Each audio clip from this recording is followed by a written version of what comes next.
right.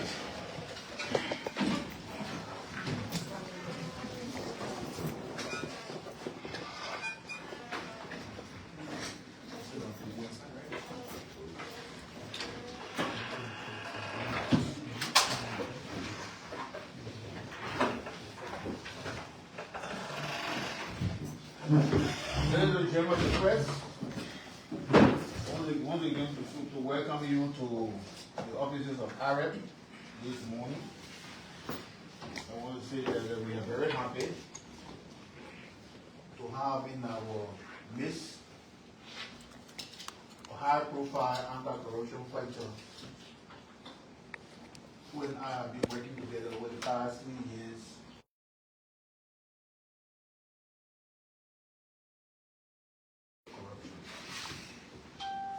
When I was serving as chairperson of the Liberia Anti-Corruption Commission,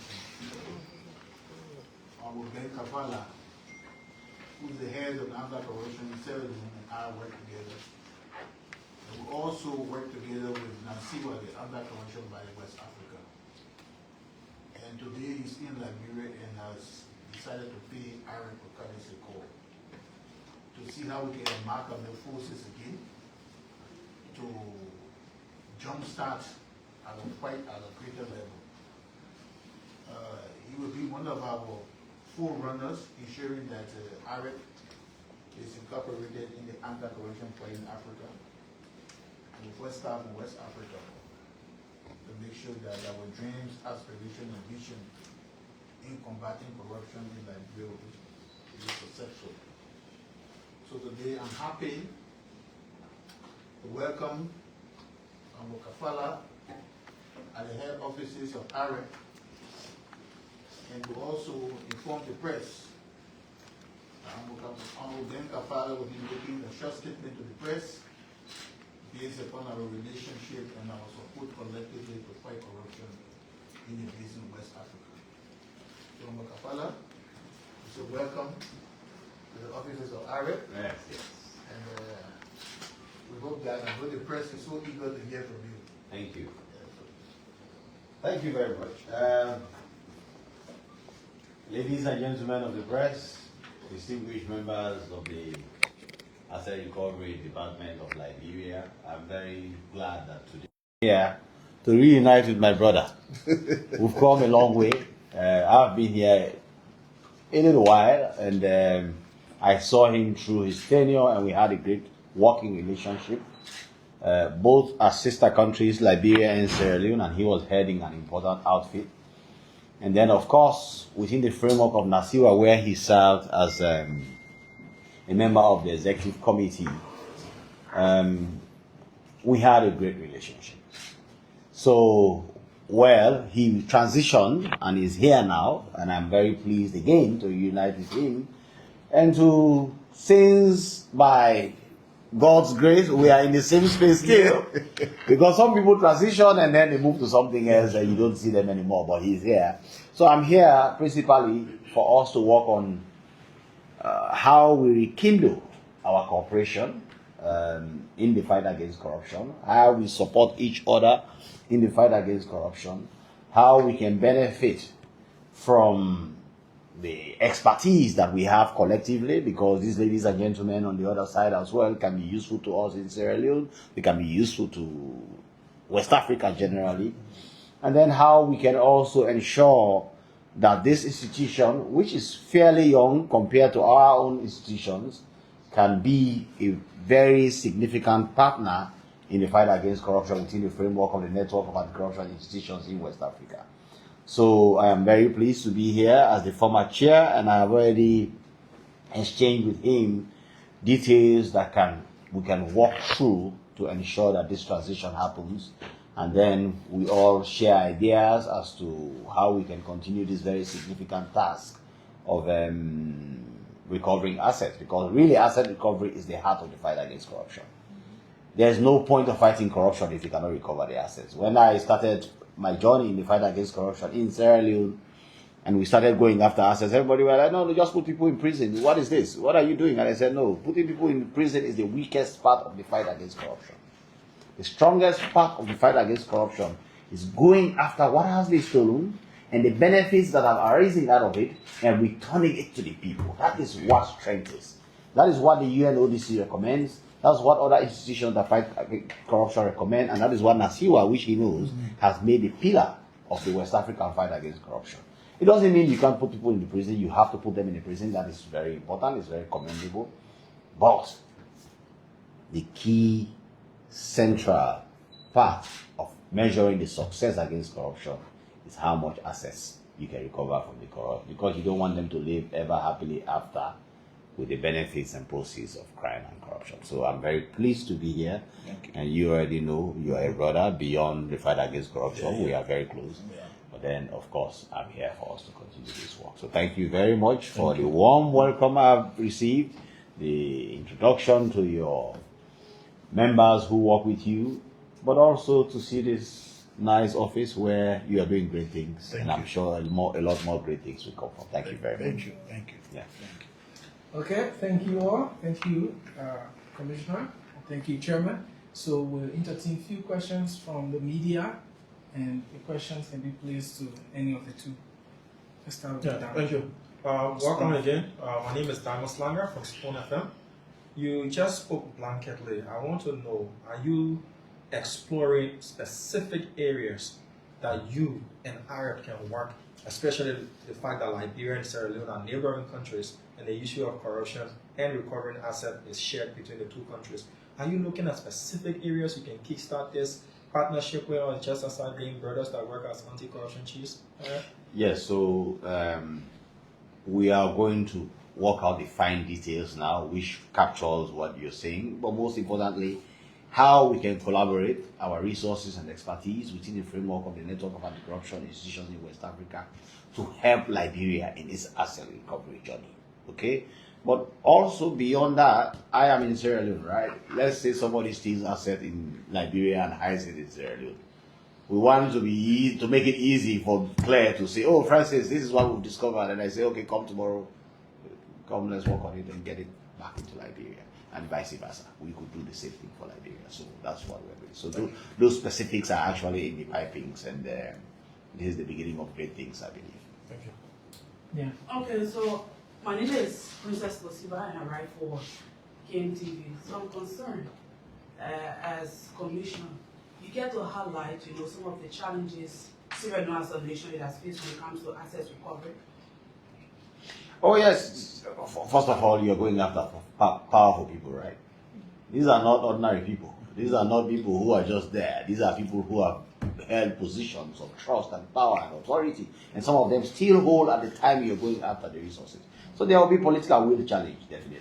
I mean, I always tell people who are speaking about corruption, I say, you don't know the complexity of fighting corruption until you or somebody close to you is the target. That is the time we really know how good you are. Even if you're a journalist, that's the time we know that how you are. When your uncle is the one who Claire now points at and says his assets is unexplained wealth, as we call it in Sierra Leone. Your uncle's house, where you've been going and having fun with his nephews, your brothers. Are you going to support the fight against corruption there? So political will can be a challenge. There can also be challenge in countries where there are a lot of judicialization, where the judiciary interferes a lot in such work, where the judiciary has a lot of power to get involved with asset recovery. Because, I mean, you can do what you can, right? And then the next morning you wake up, there's an injunction that says you cannot proceed. So that is a major challenge. We have it in Sierra Leone. We have to navigate it in Sierra Leone. But also there's also the resource constraint. Okay, you know what they say in Liberia? They say the monkey wants to box, but the hands are short. Fighting corruption is not cheap. Okay, fighting corruption is expensive. But then how much of the budget of the country really is allocated towards the fight against corruption determines how serious they are to support. The resources, the logistics, okay? You need personnel, you need the intelligence apparatus to operate in pure secrecy to get the information that you need. But that requires mobility. That means they should have the resources to move and come back. They should be taken care of. They should be paid per diems. So those constraints are in Sierra, and I'm telling you this purely from our experience in Sierra Leone, but I believe Liberia could have the same thing. So those constraints are there, and it's for everybody to work on it to to see that we succeed in the fight against corruption. So it's not just setting up an institution. You have to empower it to be able to succeed.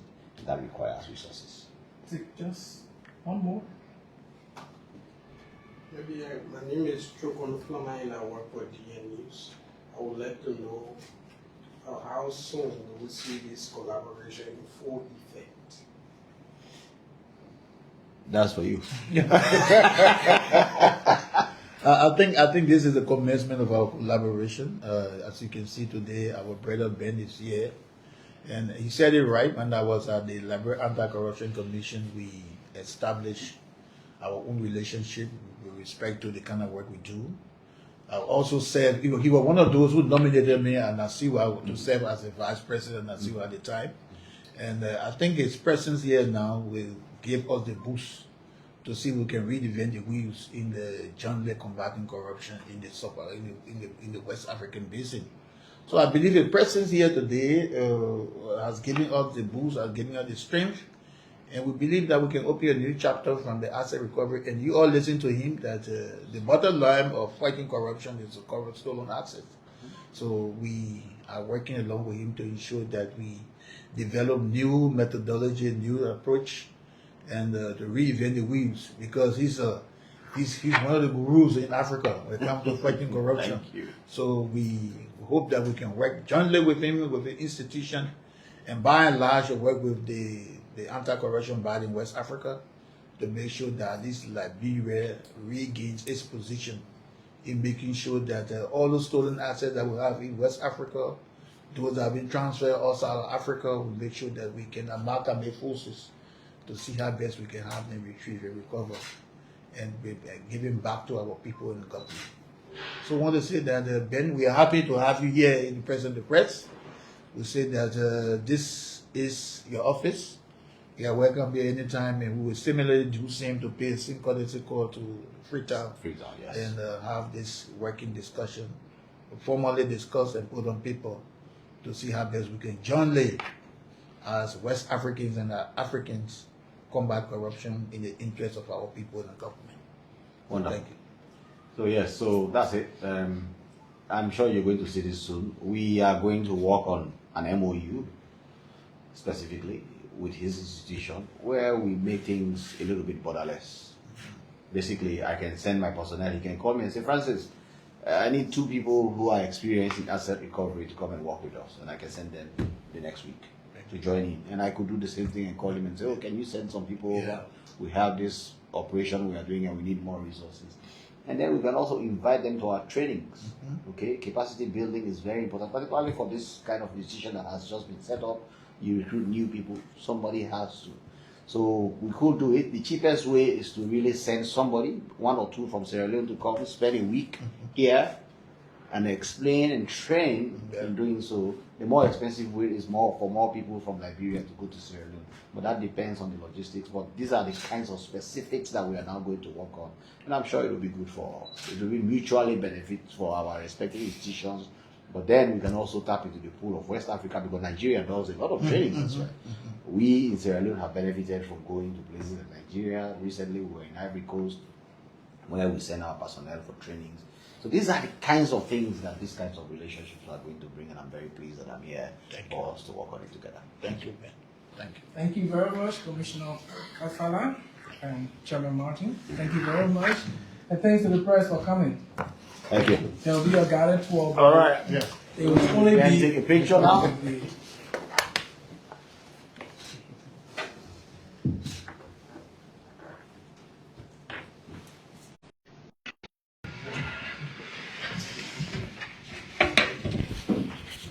So, folks, there you have it. The chairman of the Sierra Leone Anti-Corruption Commission, Ben Kailafa, here with the chairman of the Asset Recovery and Property Retrieval Task Force, Edwin Clark Martin, talking about